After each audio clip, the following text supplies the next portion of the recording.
કાલાઘોડા પાસે આવેલ પંચમુખી હનુમાનજી મંદિર ખાતે ભાવિક ભક્તોની ભીડ જોવા મળી। આજે શ્રાવણ માસના પહેલા શનિવારે ભાવિક ભક્તો દ્વારા ભગવાન શ્રી હનુમાનજીને ફળ ફૂલ ચડાવી તેમના દર્શન કરવામાં આવ્યા।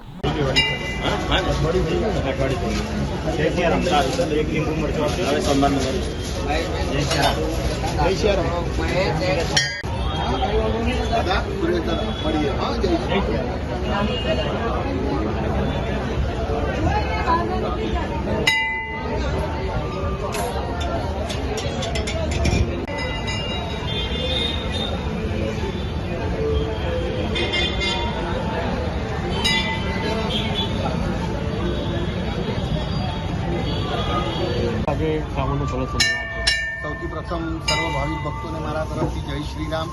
આજ રોજ આ કાલાઘોડા સ્થિત શ્રી દેવસ્થાન સંચાલિત પંચમુખી હનુમાન મંદિર છે, જેને તમે જાણો છો કે ગઈકાલથી શ્રાવણ મહિનાનો પ્રારંભ થયો છે અને આજ રોજ પહેલો જ શનિવાર છે। આ વખતે શ્રાવણ મહિનામાં ટોટલ 5 શનિવાર આવેલા છે, ટોટલ 4 છે, પણ 5મી જે શનિવાર આવે છે તે શનિ અમાસ શ્રાવણની ગણાશે, એટલે 5 શનિવાર ગણવામાં આવશે। અને શ્રાવણ મહિનો એક એ પવિત્ર માસ કહેવાય છે, પવિત્ર મહિનો કહેવાય છે, જેથી કરીને ભક્તજનોની જે ભીડ છે તે સવારથી આવા જ પ્રકારના એમાં જોવામાં મળી રહી છે।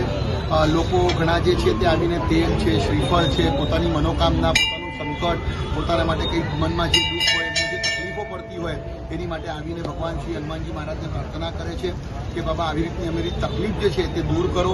અને હનુમાનજી મહારાજ અમારા જે છે તે દક્ષિણમુખી નાની પનોતી એમના પગના નીચે દબાવેલી છે, જેથી કરીને જે પણ કોઈ ભક્તગણ આવીને અહીંયા તેલ ચડાવે છે, એમના ચરણ પર જે તેલ ચડે છે, જેથી ભક્તોની તકલીફ અને પનોતીની તકલીફ ઘણી દૂર થાય છે।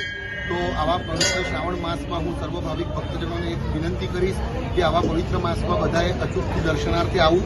અમારા તરફથી ભક્તજનો તરફથી ભક્તોને સગવડ માટે બુંદી છે, ગાંઠિયા છે, સુખડી છે, કેળા છે, એવા પ્રકારનું વિવિધ પ્રસાદીનું પણ વિતરણ રાખવામાં આવેલું છે।